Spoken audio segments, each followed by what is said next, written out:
program which looks at issues of interest to you. Welcome to tonight's program with Dr. Grantley Warren. There you go. Good day. I am Henry Jeffrey, and I am standing in for Grantley Warren. The annual budget is the national program drafted by the government based upon its medium and long-term plans for the development of Guyana. How these plans are conceived and structured, for example, the level of public participation or emphasis on various groups, women, children, youth, etc., differ from place to place. But the modern trend has been for this process to be as inclusive as possible. Before the 2011 national and regional elections, the different governments we have had, PNC and the PPP, consulted who they wished and drafted and presented their budget, which were usually passed without much ado, without much change. The 2011 elections changed all of that, for the present regime does not have a majority in Parliament, but our unique constitution allows the party winning the highest plurality of votes to be able to form the government without needing opposition support. One would have thought that this kind of positioning would have been an opportunity for both sides to broaden the discourse and the commitment to national planning and development. However, such has not been the case, and we have been in a state of continuous parliamentary bickering, not least about the various budgets we have had, and the required process for their formulation. Thus today, our focus will be on the procedures for budget formulation and obviously some related issues.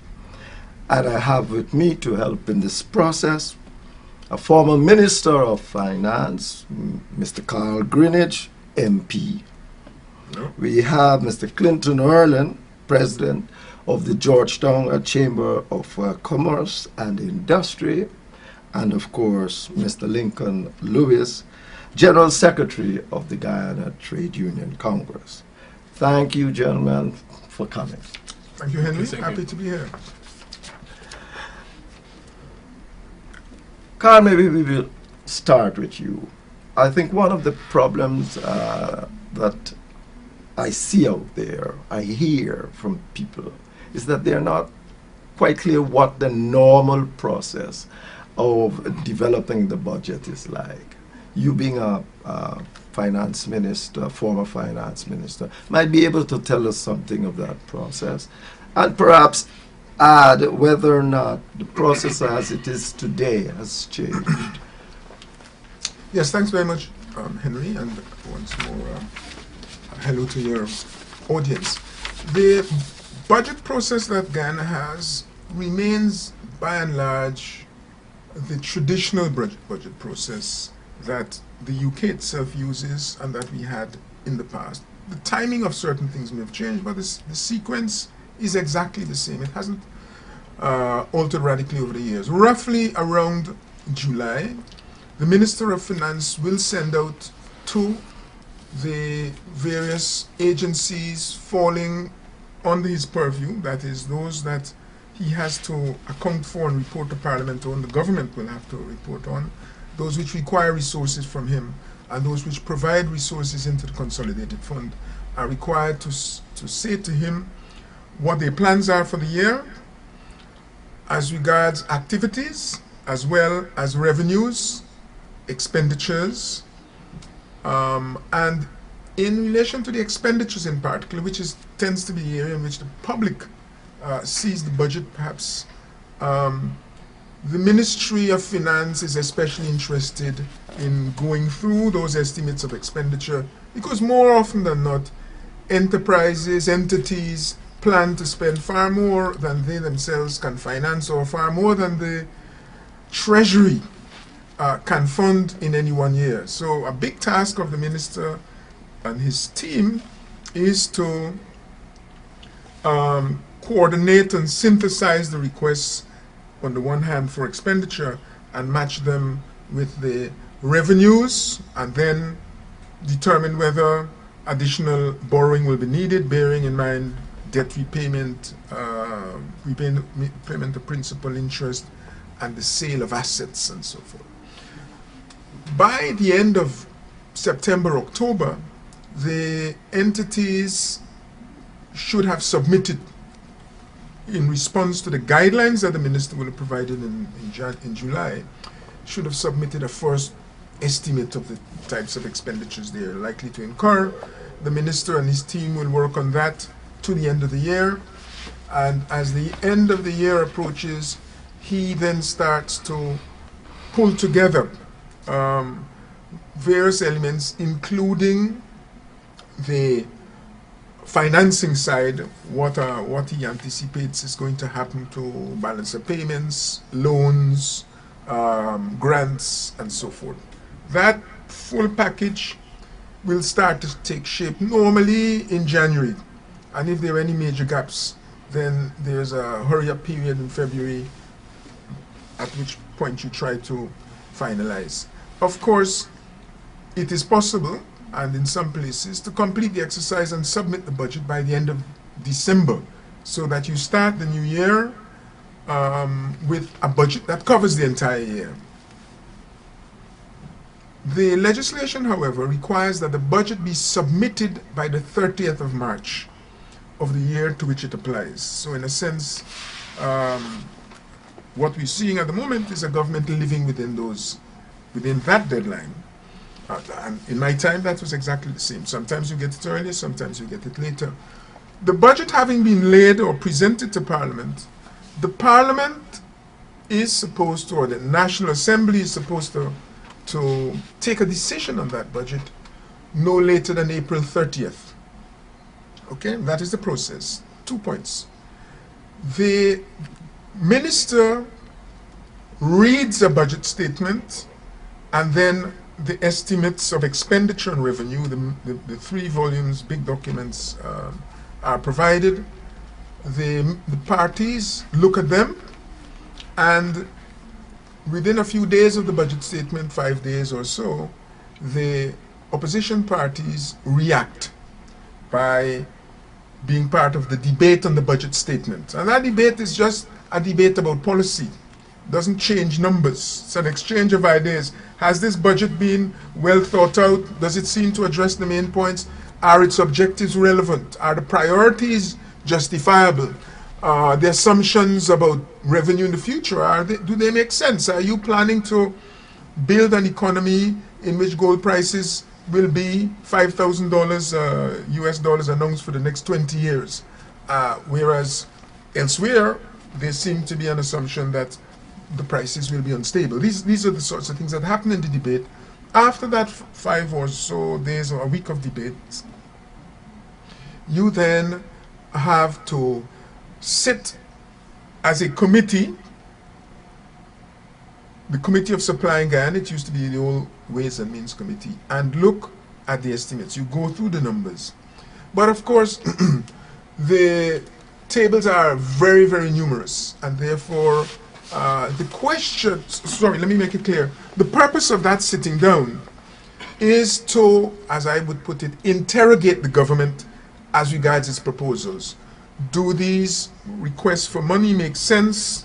The specific request for funds. If you have requests for higher taxes, then you'll ask details about those. Where are the other monies coming from? What happened to the money you collected last year? Why have you not acted to the Auditor General's recommendations, and so forth? That is the process. The Committee of Supply has always been empowered within the Westminster system to modify what is submitted to it. And as I was saying to the Speaker, I was speaking to the House the other day. There are at least 128 instances since 1918 in the United Kingdom when budgets, financial papers presented by the government have either been rejected or amended. And in at least one of those cases, a government has been brought down because the entire budget has been rejected. And in the case of the Callaghan government, it was by one vote. So this nonsense we have of a tyranny of one is convenient, but it is nonsense. A majority is a majority, and a majority of one can bring down the government. As regards the process, let me just say that you made mention of the bickering. The truth is, no parliament meets just as a poodle in any democracy. You always have arguments. That's what parliament is about. What is different in Guyana is that you have a minority government which has made no effort, and there is no arrangement for it to sell its 5-year program to the opposition or for it to co-opt any members of the opposition. So you're a minority, but you want to behave and to be treated as though you're a majority. In other words, I have put this before the House, I don't have enough votes to carry it through, but you have to vote for it. That clearly is going to lead to frustration, and that is really where you are in relation to Guyana. Okay, okay. Mr. Ernie, you would like to say anything? The only thing concerning the procedure of the Parliament that I would comment on, and the only difference in this scenario that we have here, there seems to be much confusion as to whether or not the Parliament has the authority to determine the procedure in terms of whether the budgetary estimates can be amended, or whether the judiciary, who has the authority to interpret the Constitution, has the authority to do so. And I think that fundamental question is what is, since last year when we had the first budgetary estimate that came up, and we see it again this year posing significant problems. Debates, you can call it whatever you want, disagreements, even in fighting in the Parliament, I think that's a good thing. It's all part of the hallmark of what a good democracy is. Both sides should debate and deliberate on that. But I think when you throw in this whole uncertainty with who adjudicates and pronounces on whether or not it can be amended, that's where you get the problem. I think in certain countries, and I think the Speaker of the House, I'm not too sure, but the Speaker of the House or the Parliament has the authority. Speaker of the House has no authority as regards substance. substance. Let me finish. No, I'll say the Parliament. I'll say the Parliament has the authority to determine their own procedures. I think in the absence of a judicial review or an appeal to the judiciary, the judiciary is necessary to ensure oversight of the Parliament. No. So there's no legislative overreaching. That's how I view it. And if the judiciary rules on a constitutional motion pertaining to the Parliament, I think such decision should be respected within the Parliament. But in this current situation, we have a situation where the Speaker has ruled, and in my estimation, he controls the House, and he determines the procedures, and I think he was correct in his ruling, and I believe that his ruling should be respected by all sides. Well, Lincoln obviously don't think he was correct, and you wrote a long article on that, a letter that I read. That's what so, Justice, I think. Right? Yes, so perhaps you can Let me say to you that elucidate. I believe that the old approach to budgeting in this country is arcade. We have to, any law emerges out of the culture in the society, has to emerge from the culture of the society. And any best practice that we're going to pull from Britain or England or United States or any part of the world has to be consistent and applied to this same culture that we're talking about. Yeah. This unique culture that you refer to. Let me tell you that I don't believe in all these things that people are telling me that what happened in Britain or what happened in the United States. Because let me tell you, in Britain, we get commissions and we get institutions to create the checks and balances in the system, to even address this whole issue that I see that one writer in Starbuck News yesterday talk about the whole question of racism and discrimination and all these type of things. while our constitution makes provision for a number of institutions, this same government don't want them to work, they don't appoint them. So you can't tell me that what happened in Britain must happen here. If it should, what happened in Britain should happen here, then bring everything what you have in Britain and put it and impose it in there. And since you can't do that, then we have to address it another way. Yeah. This question of this parliament, a number of persons approached me on the letter that I wrote, called me on it. Some agree, some disagree. I'm saying to you, I definitely, this is nothing personal with the speaker. The speaker is out of order. The speaker has no authority to rule on an issue that is in front of him there. It is the parliament. What he's doing is usurping the authority of the parliament. He is taking away the authority of the parliamentarians to make decisions. What he has is he has a responsibility based on the standing orders to say whether a motion, a bill, or what have you is properly before the House. But when you're going to make the decision is that of the parliamentarians. Can't be his decision. And people said to me that even if he didn't rule, we would have had the same results. I want them to understand something. That channel, this is what, 9? That we are at. Get a gate out there for us to come in. When we enter there, when we enter in there, we got to come through the gate. If we jump over the fence, we're going to end up in the compound. But that is not the route we suppose. There's right and there's wrong in society. And we have had, in this society, we have had a situation with with Jagdeo, where a number of people were executed in this country, and he refused to even have what you call Coroner's Act, activate the law to have that. And when people questioned Jagdeo when he started, you know what they said? Young man, give him a chance. They're telling me now, non-speaker, give me a chance. This is the autocracy. And I'm going to tell you this. It is right or wrong in society. And I'm going to take up anytime the speaker or anybody seek to breach the law, I'm going to raise it. Okay. Because this is about people's rights. You can't be elected to public office and abusing authority. Okay. Because of that, we have had the Jagdeo. But let me just say, I mean, I'm not a lawyer, but I would have thought that even the parliament can't break the law. That's it. The parliament can change the law, and there are various ways for them to do so. And therefore, is this matter of courts a constitutional one? If it is, can I make a point? Can I No, make let a me point? just Let me- finish before you something. finish, before coming, sir, let me make a point on this. This constitution, people tell me don't talk about this constitution because these men are lawyers. This constitution, you know, this constitution is made for the people. It didn't make for lawyers, it made for people, the society. So all of us got to understand. Let me say this to you. This current constitution that we have, Article 13, the current Article 13, it came out of the 1997 protests, right? After the elections. And it speaks to what you call management, right? And the people must be included in the decision making and Okay. policies that affect their well-being. Okay. And I'm saying to you that the question here, any budget has to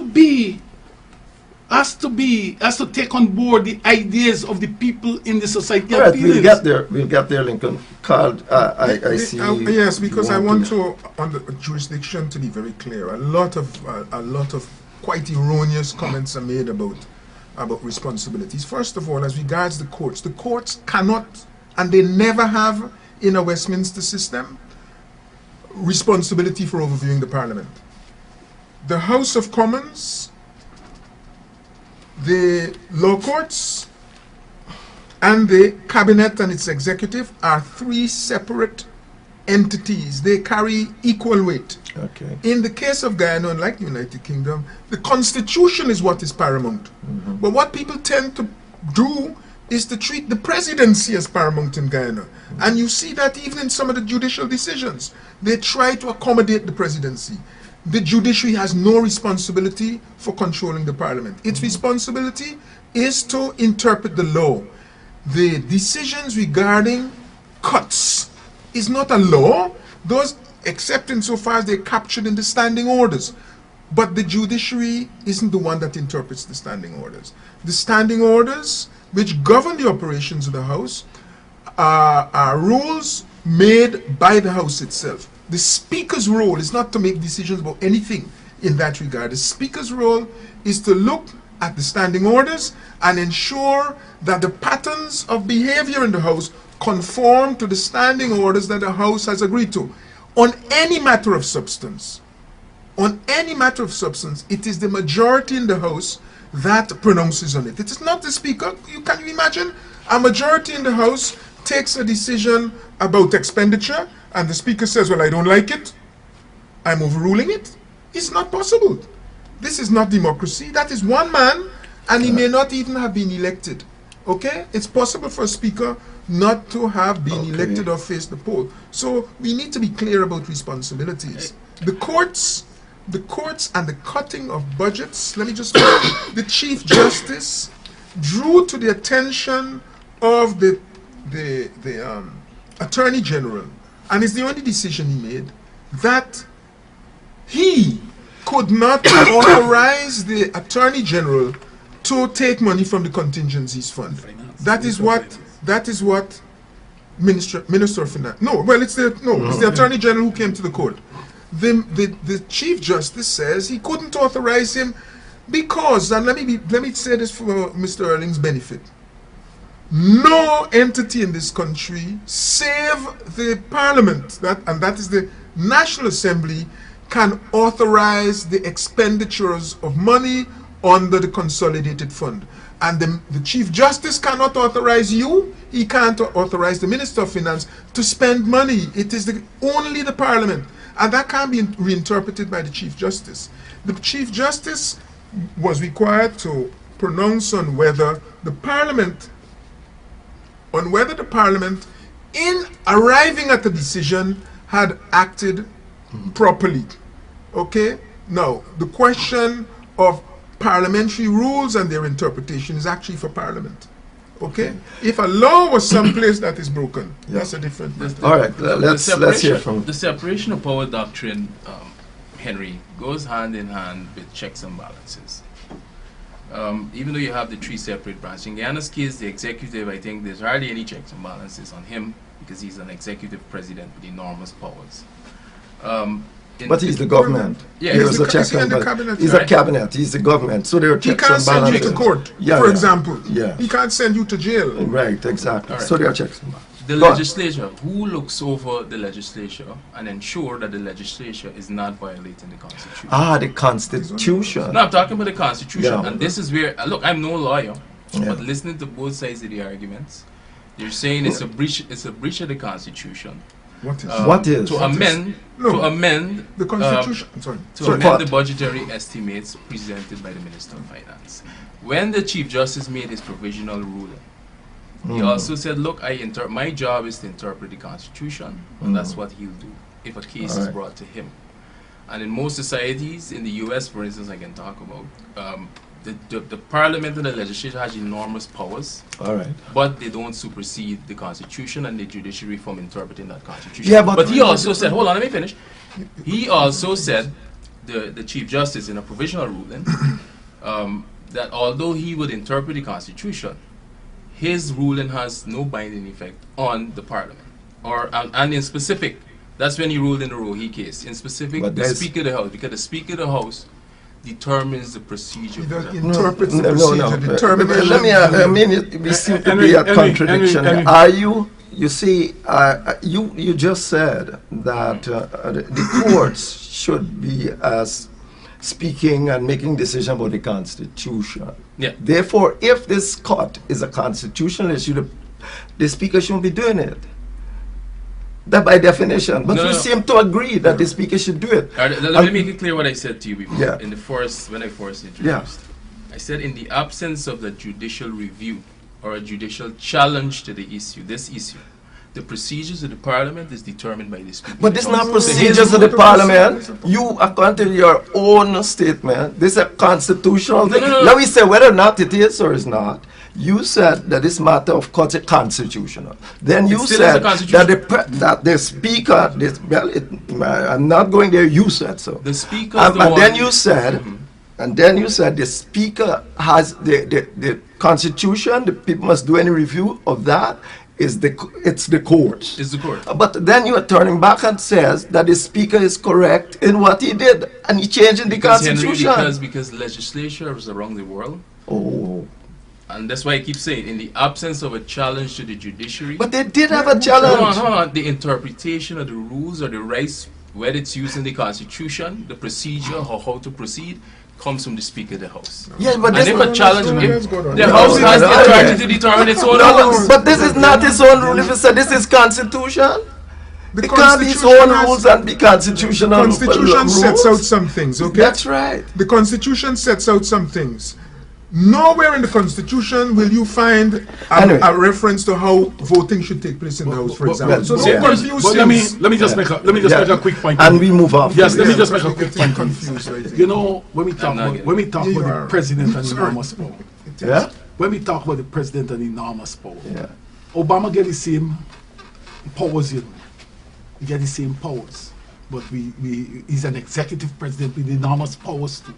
But it's society that holds everybody in check. Yes. Right? And in this situation, the society has to hold. But- but- let me say another thing. Carl made the point just now, and it seems as if we're not getting somebody.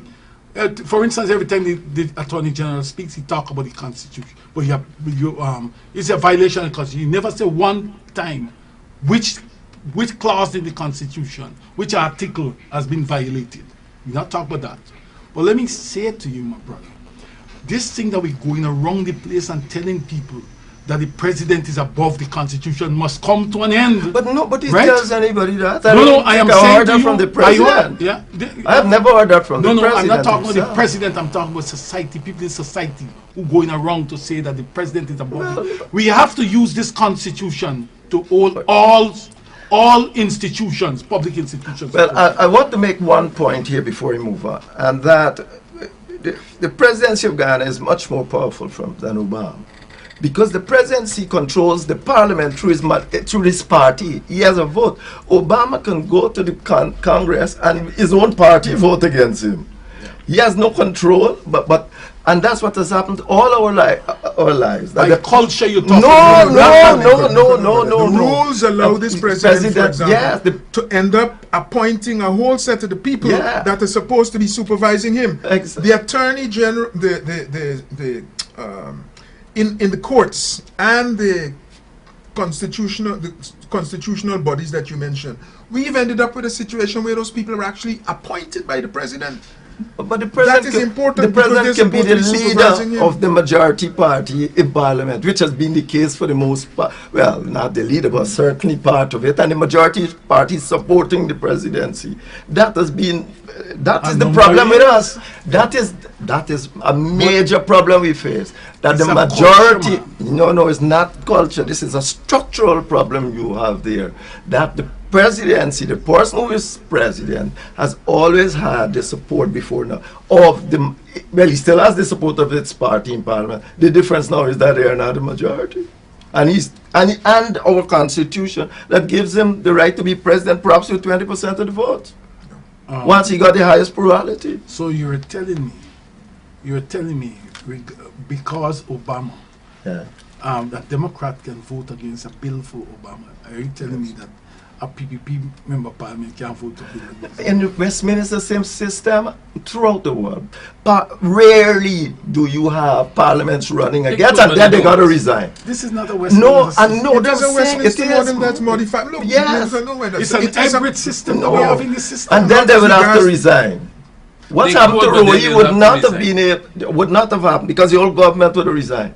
If you move a motion against a government minister, the government can't say it will stay. He will stay. They will say we'll vote. It's a no confidence motion. They'll call against you and vote you down. You can't do that here. But you can't do it. How well call it more confident You motion? may not get a two-third majority, but I guess You can't vote the government down because the president is out there and he becomes president once his party put him there, and once they won, they have greater multiple. You Henry, I don't agree with this. I have read this constitution. This constitution says what you say.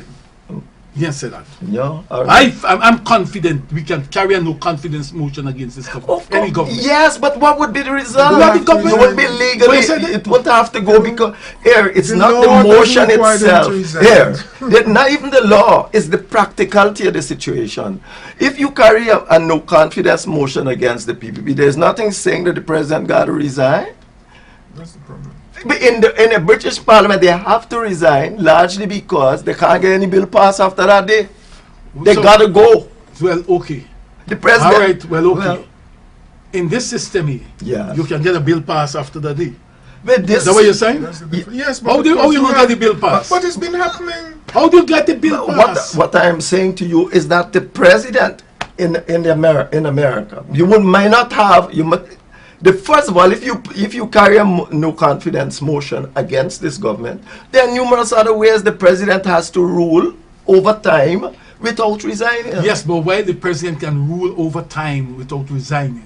I am saying to you, I'm taking specifically All on right. the issue of the bill that you raised. Yeah. The issue of the example. All right. Are you telling me that if there's a confident motion on this bill, on this government today, right? Which bill you talking Which about? On this government today, All on right, this you're government saying today, just say a no Right? confident motion in the presidency. on the government, All right. on the government, and tomorrow they say they're not resigning, and tomorrow they come with they come with a bill that the House has to pass it.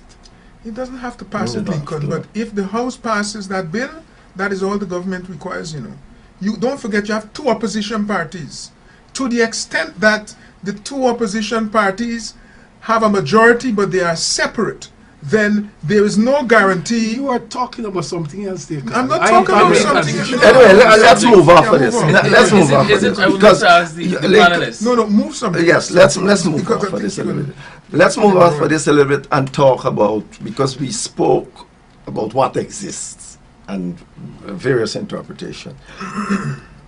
What is it that would be ideal? What would you like to see existing in our system? For instance, let me give you some example. In Brazil, they just over there, and that is a good example. The government is required to have a mid-year review of the general framework that the budget will take. And in that framework, the government has to give a lot of parameters as to what exactly will happen.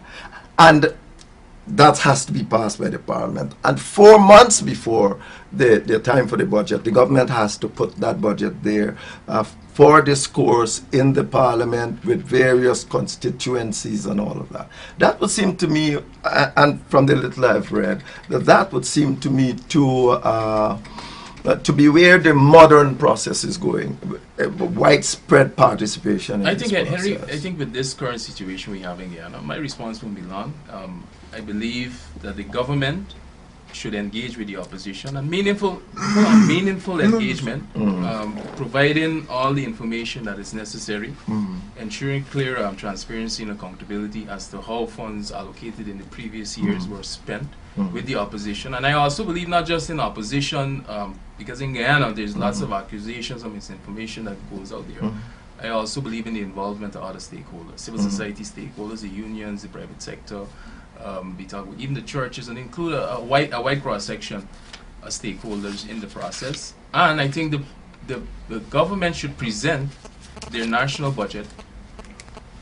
The government should present their national budget before it's tabled in Parliament to the opposition parties, so that they could discuss all these issues. And if the opposition, like what's occurring now in the Parliament, if there's any objections or there's any clarifications that are needed, they make those clarifications, and the government provide that information to the opposition before you table the bill. So when we go to Parliament to table the bill, we've already had all these discussions between the government and the opposition, so it's an easy passage of the budgetary estimates.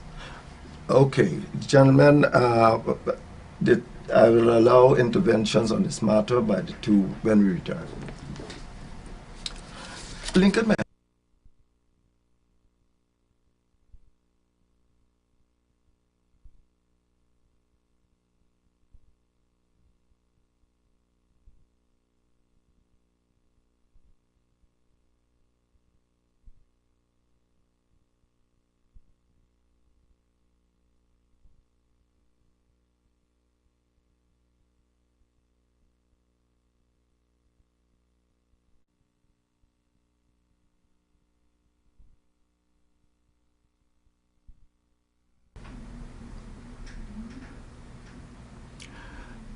what we've been hearing so far in terms of the process, budget procedure, is essentially that it has not changed for decades. And Clinton was attempting to give some ideas of how the changes he and perhaps his organization envisages. Gentlemen, do you have any contribution along that line? What I would say to you is this, that the scenario you set out in relation to Brazil is one that reflects in the budget process where there has been some change in the process. The Fiscal Management and Accountability Act, which was passed in 2003, sets out a number of things. It is the Fiscal Management and Accountability Act which replaced old financial regulation, which required that guidelines be sent out and a whole set of other things. But that also requires that the government does some things. Report and capture in the documents coming with the estimates, in addition to what the budget may say, a document that reviews performance. You would have had the experience yourself. In my time, there wasn't that document. It also requires a mid-year review, which in my time you could do or you could choose not to do. In '92, for example, there was a mid-year review, and I laid that before Parliament. The Minister of Finance did a mid-year review, but the mid-year review was not delivered to Parliament. Parliament, unlike the scenario you outlined, was not required to pronounce on that review. Okay? But there are a number of other things. The whole constitutional problem we have in which the government is illegally treating with the judiciary. We talk about the independence of the judiciary. It is not independence, its financing is governed by Minister of Finance and his financial secretary. But the Constitution has something to say about that. Article 222A specifically addresses financial independence of the judiciary. For us, the sections in the Fiscal Management and Accountability Act deem many entities, including the judiciary, to be budgetary agencies, which gives the finance minister control over them that he shouldn't have. So the Constitution, the changes that have occurred since, let us say, '92, some of them funded by the international agencies, namely the Fiscal Management and Accountability Act, actually came before the constitutional changes. And the government has deliberately not modified the Constitution, for example, the Constitution, the Act, to reflect the Constitution. All right. Lincoln, you have any suggestions? Let me tell you what. I am not a person, I'm not driven by thinking about working on the Constitution. I am driven by the fact that this Constitution can work. It can work, providing that we hold these guys accountable. And the institutions that what Carl is talking about, those institutions need to be strengthened and made independent, that they can really, this is a governance issue. This is not an issue that is between two political parties. This question here where, for instance, NISIL get money lock off, GGMC get money lock off, and nobody can do it. Lotto funds lock off, and somebody call, some minister or the president call and say, give so much money to such and such a body, give money to such. This money belongs to them, it's the people's money. What I'm saying, this is about governance and the question of new approaches, like the one you refer to in Brazil, that may be important. We can look at things like that. But I still believe, here I'm coming back again, that the parliament must have the authority. It's a representative parliament, and it must have the authority, any budget or anything there, to like the Constitution, like we talk about the budget. The budget, they say you can what? Amend. And everybody saying amend mean cut. I mean, I interpret amendment to mean you can add. Because, for instance, if the law say, if there's a street, that street down there, somebody build it, and you can drive up it, right? And you can drive back unless there's something which say that it's a one-way. And this thing did not say that amendment mean you can only cut. you can add. And I expect Well, that the I'm not opposition... certain that you can add. I am- according I to the He's understand. saying I- that he's interpreting Yeah. that. I but am in fact, interpreting the don't- listen to me amendment. carefully. Both Good. the Constitution and the Fiscal Management and Accountability Act and its predecessor Yeah. limited Yeah. what amendment could mean. Yes. So Well, it's not I for am you to saying to you, interpret it. unless there is something else, I am saying I'm the one amendment Yeah, I yeah. interpret to be. Okay. Right? And, But and then- but there is something else. Let I me- want this whole thing here. We got revolutionize this thing. Well, no, but this you is a see, people's yeah, parliament. that's great. Let me come to that point now. Clinton is on Facebook saying when we had this problem about cuts, and that's one reason I called him, as a matter of fact, that the government shouldn't cut the budget, but they should get a promise from the opposition shouldn't cut the budget, but what they should do is go along with the budget, because after all we have had years of growth, and I get a commitment from the government that they are going to introduce good governance in various areas. I assume, no, Lincoln, you see, that's what he said. The problem for me is, if these issues of good governance has been there for all this while and the government has not, what good reason you have to believe if you just allow the budget through that they will introduce these good governance measures that you have in mind? Lincoln has just been mentioning some of the good governance issues that he's... Which I totally agree with. Wait, but you see, he has the problem too.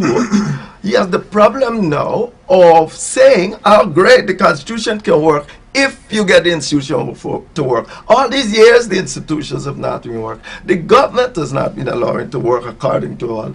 Now, you tell me how both of you intend to move from this, the institutions can work, to get in the government. Do you want me- Maybe let no, me tell you but first. Let him tell Let me tell you Now first. is the time. Let me Let tell him you. tell me. Let me tell you first. Let me Yeah. tell you first what I want. What? I want the opposition be more vigilant. The opposition in this country that has given up the most potent tool that Desmond Knight used in the 90s, What was right? that? And 2000, the question of street march. This government is the only thing that they respect.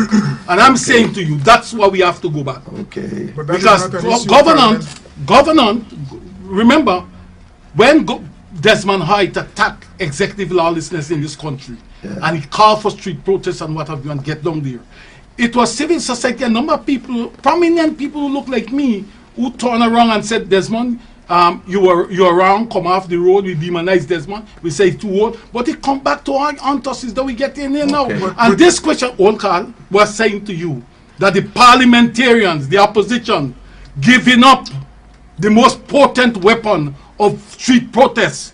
I will not give up strike as a trade unionist. Okay. I can't understand why the politicians will give up street protests as a political Carl, hold a minute. Let me deal with Clinton, because the thing was Henry, raising. Henry, What is how you plan to get this for thing all to these- happen? For all these years, we've had no movement on all these issues of accountability and setting up these critical institutions, which, like a Chamber of Commerce, we agree with.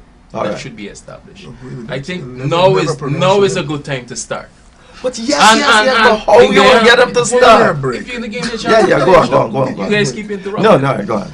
If you in Guyana, we tend to define everything in terms of politics, in terms of decision making in this country. Okay. And the politicians determine our destiny, Okay. and they do everything. Okay. My approach would be to get the government and the opposition more so to build support with stakeholders, other stakeholders within the society. Okay. Create a checklist. I just saw the AFC did a presentation to the Private Sector Commission and presented a good checklist. Okay. And all those items, I couldn't disagree with any. Okay. Say, look, this year, we're working in collaboration with the various civil society stakeholders. We're holding the government accountable to establishing these institutions over the year. Come next year, because what happens, the government always go out on an information campaign and say, if, look, you cut $40 billion from the budget, the government will easily say when the economy fails, and if they call the government and say, cut everything, we'll run the economy. For instance, you cut the security budget, and crime doesn't go down and it increase, or the economy next year contracts, you will hear the opposition folks cut the budget. But if you have the other stakeholders involved, and you're calling for all these things of setting up the Integrity Commission and the Procurement Commission and so forth, and you have this checklist and you're working with your civil society partners, even the donor community, and then you come back next year and the government has not lived up to its commitments that they've made, I think come next year, you're easily justifiable when you go to the parliament to say we need to amend, cut, or don't approve. But It's you are sorry. nonsense. But you are No, speaking because- like it's because you a guys are historic.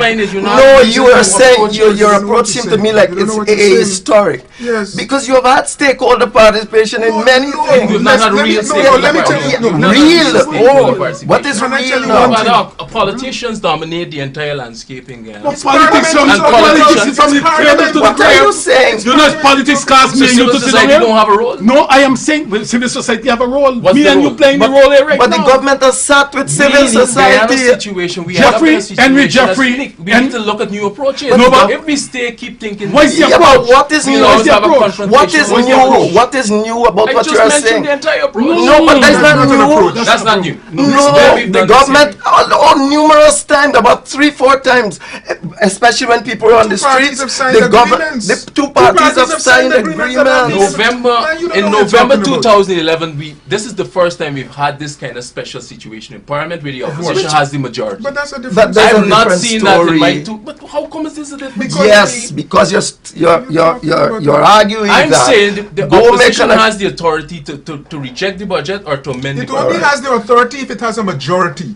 So It you has don't the know what majority, you're and this saying. majority is That's something. It's a no- new development for Guyana. yeah. And we need to look at new approaches. Since I've been since The new- November let me ask you something about this 2011, new I've approach. not seen the opposition parties actively engage, even the private sector, Are you saying? much as the whole civil Are society. you saying if because now here we are, Lincoln says let you go march. You are saying if not cut the budget next year. Are you saying Come next that year. here now? Are you putting the private sector on the line now and saying that if there's some agreement, because I just want to get both of you clear, if there's some agreement and the government does not do what it says, the private sector will get up and support the opposition? Vociferously. Absolutely not. The private Vociferously. sector. The private sector. The How can private you speak sector. for me? I'm speaking No, for no, myself you now. talk I for haven't had a yourself. chance I'm to telling speak. I haven't spoken on this matter. I'm now. a head of a private. I'm telling you for the Georgetown Chamber of Commerce and Industry. all right. If such an approach is to happen, we will vociferously hold the government accountable All to the right. commitments. it All made. right. I tell you that's absolutely worthless because what you have is a private sector that is blind. You know, immediately you are getting a spokesman of the private sector speaking actually in favor of the government. There have been a number of agreements before 2011 and after course. in which the non-state actors have been witness to agreements involving both sides. Whether the opposition was in a majority should make it easier. The government is in a majority. They agreed to do some things, they never did it. Last year, we had a discussion with the government. The government agreed. The private sector is aware of it. The government agreed. Let's take one You're element not the whole of- civil society. Can I just finish? Oh, yeah, that's all. The non-state actors were party to an agreement. They witnessed an agreement in which the government undertook to investigate the burden of taxation. Okay. The government never even bothered to ensure the tax body, the commission they set up, vetted and reported. Up to now, they haven't reported. What has happened? Nothing. But let me ask you about, let me speak to the practicality of what Mr. Erling is saying. If the government, and this is part of the problem that the Chief Justice would have in approving the sorts of requests that the Chancellor, that the Attorney General sent him, if the government wants to take a decision, just if it were an extreme case, to execute somebody, it can't, but just, you can't give them the time to do it and then at the year after undo it. In expenditure, it's the same. If the government, let us take an example that is hypothetical. If the government is going to build a new sea defense barrage, let us say, for the coast, the opposition doesn't agree because its own analysts suggest that that barrage would be a waste of time. It does not make sense for the opposition to sit and agree with it. Say, okay, well, you go ahead and improve it. You go ahead and build your barrage. And if it doesn't work at the end of the year, we will withdraw or we will not vote you in money next year. It clearly is impracticable. That is not the process of decision making. If you and the government look at a particular issue in relation to, let us take the airport, for example, it's being argued by the government that the airport is absolutely necessary for exports and for a number of other things. at least the APNU part of the opposition is arguing as follows. The fancier and larger airport is not what attracts tourists. Tourists don't come for an airport. You're saying if you want to bring eco-tourists don't come in on Dreamliners by the thousands and drive to walk around Tiger Pond or Karasabai. Yeah. They actually come in smaller numbers, and perhaps Ogle is better for them. But in any case, you have one of the filthiest cities in the Caribbean. You have to deal with that. To get additional people from the airport to Georgetown, you better have a look at the road, build a parallel road as well. More important for the private sector and for exporters is to deal with Port Georgetown and the road rather than to build a new airport terminal. Now, in those circumstances, the government commits the money, it spends the money, it borrows, your debts are higher. What can you do afterwards if that is done? What's the Well, model? So how does the politician deal and change the situation? He If deals after with it in years- Parliament. If after years the politicians you were the oppose it. guardians, Let him. you've said, Henry, Yeah. that over a number of years the government has reneged on all its promises. Exactly. And then you had an opposition, you have the politicians there all the time. Yeah. Using the same approach year after year No. after year. It's not working. Yes. It has not worked because No. we don't have Because those they were not in we a don't have those majority. critical institutions. Right. We at the Chamber of Commerce, we've made a commitment. We're coming out with a list, something we call barriers to our competitiveness in the private sector, Okay. and we'll go out and advocate for all those. And some of those And want all areas of of them funded in 1 transparency year. and accountability And want all will funded in a be year. included in that. My point is, if you don't include other stakeholders and even try some new approaches, we're gonna end up with the same Nobody confrontation. disputes that. No, I would love for no, Mr. but Mr. you are- to tell us what's the approach. Nobody No, disputes that. That is listen. not something Lincoln that is- give you an approach. nobody Lincoln disputes has that. said, and Street marches? yes, he said, well, it's an approach. You asked the question, You asked, remember what it remember says. what Lincoln said, If the and he parliament said, doesn't work, what do you do? He said that the government doesn't work. If the government doesn't do it, if the parliament doesn't work, you go to the street, and he points to Mr. Hoyt and say that's the only period that you ever had any movement. So there are two things I on. agree with Lincoln. there you go. You agree with There you Lincoln? go. There you go. I'm Clearly saying, speaking. Also, we have if consensus you now. go back to what I'm saying, though, no, you go back to what I'm saying. Oh, all right. We hold the government accountable over the years. There's this checklist. You work with your civil society groups. Okay. And you come next year, the government don't implement these things. Lincoln is saying he's using one option that could be used. All One right. option, if they don't commit, is to go to the streets. Okay. If they don't It's in implement. the interest of the private sector Yeah. to ensure that we don't reach such a scenario or Yes. situation. Okay. So if we made a commitment with the opposition parties to say, look, hey, we're holding the government to these Okay. checklists, and come the following year, there's no action on any of them. Okay. It's in our interest to ensure that we tell the government that they should have, and we can use another But method. you still got to have an end game.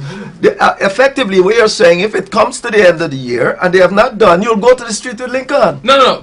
Well, what would you do? Lincoln's approach, I'm saying no option is off the table. Yeah, but Lincoln what- approach is one. The But what the Parliament other one also- if they did the not do Parliament what is you another want one. to The do? Parliament Well, is the another one. Parliament is not another. The Listen to me Parliament- carefully. The laws of this What country is the option are you are made- giving if You Lincoln? remember my original statement? Yeah. Let the government's budget go through, and over the course of the year, Yes.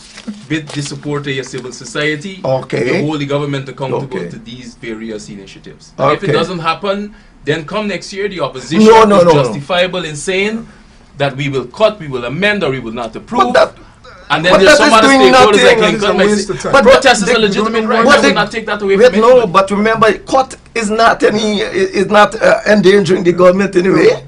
You got to be more. You So got to what's- be more pointed than that. Henry, can I You help can't you? say if Henry, don't can I cut help this you? No, year, I'm saying that's and one if approach. they I'm don't saying do, cuts what is one. the other? I'm saying What cuts is is the one. other Nothing is approach? off the table. Can I help Oh, him? oh, see. Can I help So him? we- He's a little confused. Yeah.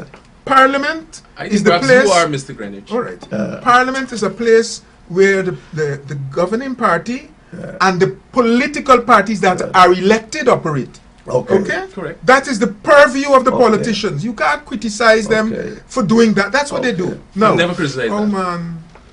As regards the process outside of Parliament, when those things aren't implemented, it is the obligation. Yeah. It's not an option, it's the obligation of the political parties All right. to engage the non-state actors, including the private sector, all the way along. You don't have to wait until the government fails to implement. But that's not And happening though. I can tell from my private sector. And that goes on all the time.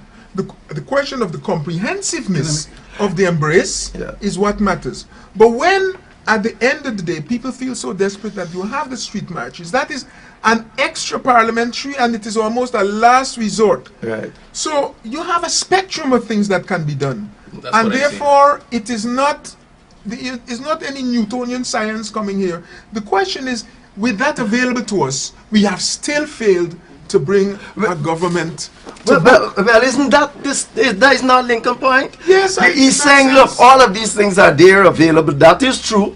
These things have been tried and failed. Clinton said what he suggested has not been tried and failed. But if you try it and it fails, he has He's gonna consensus join- with he's Lincoln. gonna join He's going to Lincoln. join I'm Lincoln. happy to hear that, but don't But, believe I a mean- word of it. Henry, I've Well, not seen one I not suggested. knowing the history I'm of in the a struggle. Let me private just sector, make a neither point do I. here. Yes. All them things that we're talking about, Yeah. all these things, Yeah. I have lived long enough, I've been in public life long enough to see what happened. Yeah. You're right for Stabrook yesterday. I read it. Yeah. You talk about the industrial code. Yeah. That is in 1990s. Yeah. 97. That promise was given in 1997, and we can't get it now. We derecognizing unions. We do all these things that we're talking about. Pass a budget.